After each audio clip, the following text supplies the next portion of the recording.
position. And Johnny, I'll let you take the start of the race. All right, well, it looks as though I'm just trying to check whether the safety car is coming off, but it should be, if all is well, and it does. I see it coming out of my commentary position, and that means we are going to go racing right now, and away we do go. Richard Nichols, I don't think he's the green light Richard Nichols, but if he is, go for it, Richard. And up the hill he'll come for the first time. He's green light colored. Yes, he is. And in second place, it's Lisa Hansen, the girl you mentioned earlier. She's got second place wrapped up for now as they go up the hill and turn into turn one. And what a crazy turn one this is. They go uphill and it's like 6 lanes wide. As soon as they pass the apex, it's 3 lanes wide. Yeah, exactly. So watch, there's that car, Jessica Jonkba. So watch for some carnage there as they come around turn 2. Looks like Lisa Hansen battling away. Yeah, looks like she's got taken on the outside. Yeah, John Wilkins looks as though he's got past as they come under the bridge. And here come the leaders, and look at this, some swaying and swiffing from side to side. As yes, I can confirm now that John Wilkins has gone through in the white 240Z Datsun as they all slip and slide through the S's here at COTA. And high above, we get to see them go through 6, 7, and starting to climb up the hill through 8 and 9, and then they dive through 10. 10, a really, really tough corner because it's a blind entry, and then you dive downhill and flat out down towards turn 11. Best overtaking place on the track, bar 12, and turn 1, but nobody close enough necessarily this time, although one of the BMWs looks as though he's making a move. Look at this. Oh, here comes that Ford Escort on the inside, taking a risky line, and he gives it away. Oh, and it hits over a bump. Those bumps are really treacherous out here as John Nash goes wide in that Lotus 7. That's such a small car. Sometimes it's hard for these big cars to see it. But look at this, ladies and gentlemen. If you're not getting a kick out of this, you probably aren't a motorsports fan, as the 07 yeah, right Dwight there. Anderson, yeah. Is that? Yeah, that's the BMW, the 2002 BMW. No, that's the Alfa Romeo. Oh, Chris Rita.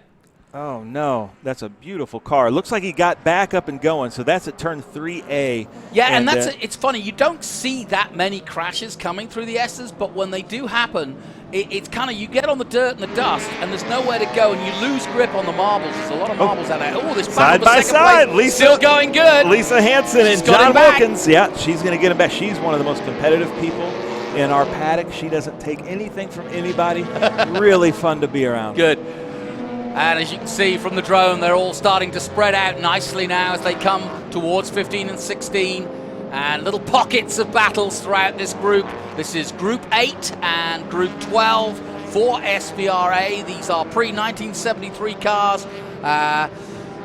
Excuse me, these are production cars up to and including 1972. And the lead is with Richard Nichols in the bright green light colored car. And I hope we get a shot of the Datsun Fairlady, as we call it, the 2000, coming on the starting line right now, the black car that's just about to get passed. Yes. That's Michael Anderson in a Datsun 2000.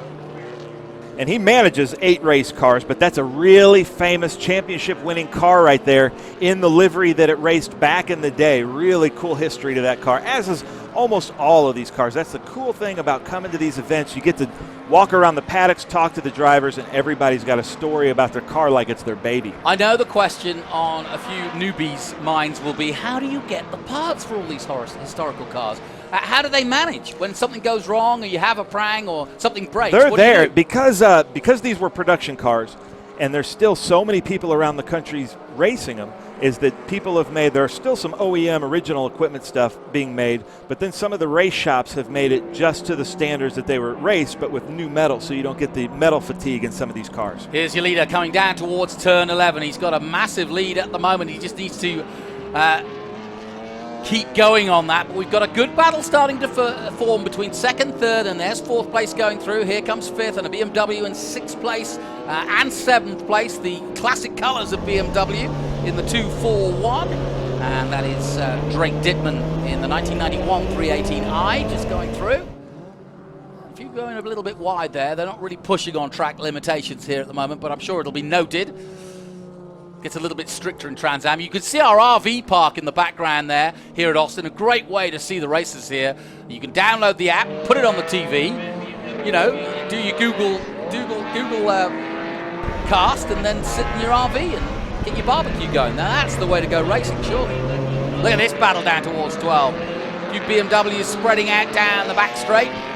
Yeah, that's called like a B sedan. So those Alfa Romeos, so there's A sedan, which are like Mustangs and Camaros, and then there's the B sedan, which is like the BMWs, the Datsun 510s, and the Alfa Romeo class in the early 70s in SECA and in Trans Am. You know, it's interesting. You start to see those BMWs of the early 70s, and BMW had a purple patch racing here in America. I think of David Hobbs, Brian Redmond, you know, racing around America in sports car and touring car racing, and they really made a name for themselves at Sebring and various other circuits. So you really are seeing some of the marks that made their mark here in the United States of America. Richard Nichols then leads. The gap at the moment is some 4.1 seconds ahead of Lisa Hansen in the Porsche, John Wilkins in third, Michael Anderson fourth, and William Bowditch in fifth place ahead of Mayo Primo in sixth place, and Jeff Winter seventh. And if this is your first time to Vintage Racing, welcome. We love having fans here. Make sure you follow us on all of our social media channels. But in Vintage Racing, you know, these cars are quite old. So that's a 1971 out there in the lead.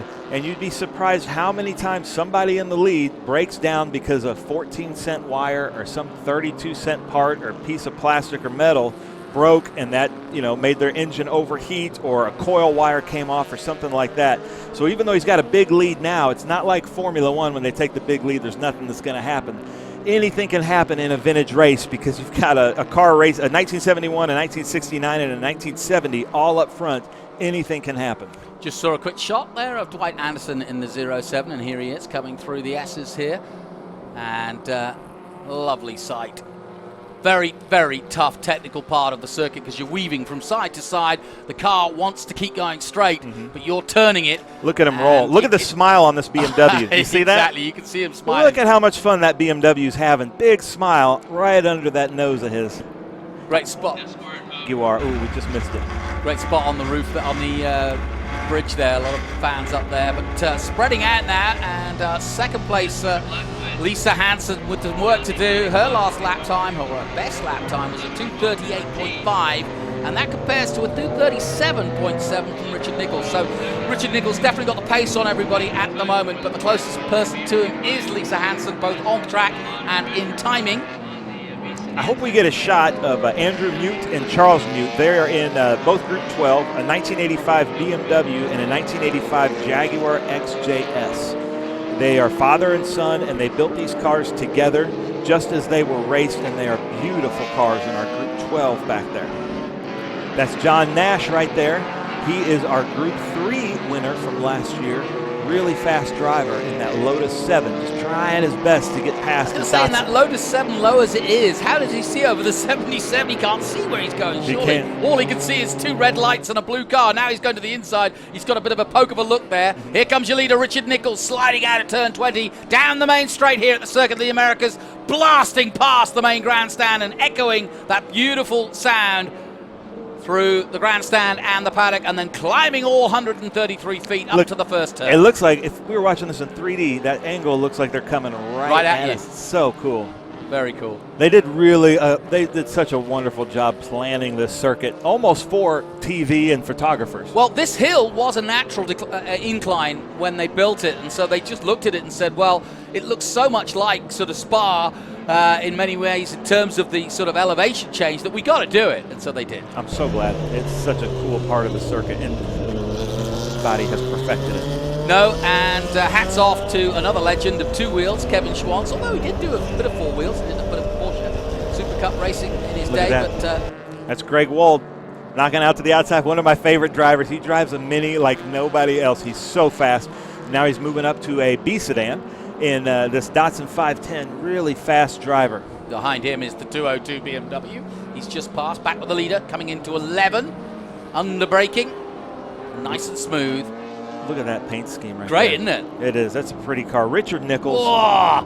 Bringing out the Datsun, representing Datsun. This is a Datsun-Nissan event here. We're going to have a Datsun-only race on Sunday. We love to celebrate these marks, and I live in Franklin, Tennessee, not even a mile from where the new Datsun-Nissan headquarters are for North America. Cool. So we've got lots of Nissans around us. Yes, and if you wonder, or you don't know, Nissan was...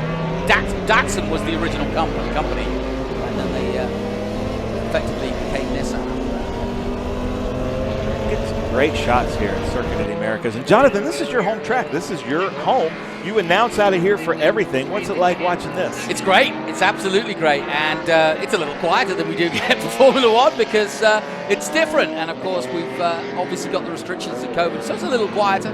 But it's just a great track, and I've never heard a bad word said about racing here. I really don't. They love coming here. The fans get great views. If you can get two things right, which is get a circuit that people love to drive and challenge, and you can get a circuit where the fans can have good views, and you can sit on that bank, you can go up the tower, you can be this banking around here, not that grandstand at turn 15, cracking view, but you can sit and have a picnic all the way around the banking here, and that's the beauty of it. Thumbs up! There's the checkered flag, and he gets the thumbs up. Well done to Richard Nichols, who wins here in our second race of the day, Group 8 and 12B. And he waves to the crowd as he comes back up the hill. And second place will go to Lisa Hansen. And the difference was, in the end, 8.7 seconds. Lisa lost out to him, but John Wilkins takes third, Michael Anderson fourth, and William Bowditch will get a full results in a moment. But a good race, and well done to Richard Nichols. He never looked back, did he? No, and great representation right there by Datsun Nissan. I think of the top 6, only one was not a Datsun or Nissan. Yep. So Richard Nichols in the Datsun 240Z takes victory here over Lisa Hansen, and they're together on track as they come on their slow down lap, glinting in the Texas sunshine. I don't know where you're watching, but if you're in a cold part of the world, I'm glad to say we've still got 80-degree temperature here, and that's one of the reasons why people love to come to Austin, Texas. It's a little bit too hot sometimes in the summer, but right now it's the perfect time to go racing. Not a lot of rain here. We get something like 300 days of sunshine, but when we get a storm, it's Texas-sized. I get hypnotized, sorry, watching these cars come around the turns with all the body roll. I forget what I'm doing because I just love watching these cars come around this circuit. This is a really fun place to watch racing. Tickets are available. You can come right here to Circuit of the Americas. We love having fans at any of these Speed Tour events. We've got Trans Am coming up tomorrow. We've got practice and qualifying with Trans Am later on today. We've got an MX-5 Challenge Spec Series. Looking forward to that. And then we've got all kinds of vintage races with our Group 9, which is our Indy Lights, Formula 1, Formula 2. Any open wheel cars with wings and slicks is our Group 9, a good mix of cars. There's some really historic Formula 5000s coming out there that are just crazy cars, so stay tuned. Yeah, and I'm so glad that ever since this track opened in 2012 to the roar of Formula One, historic racing has been on, the headline of each and every one of the races that we've had here. So we've always got room for historic racing, and I think it's appropriate that you get the most modern circuit and you show the history of where these cars develop from, and especially in a Formula One weekend when you see some Formula One weekends.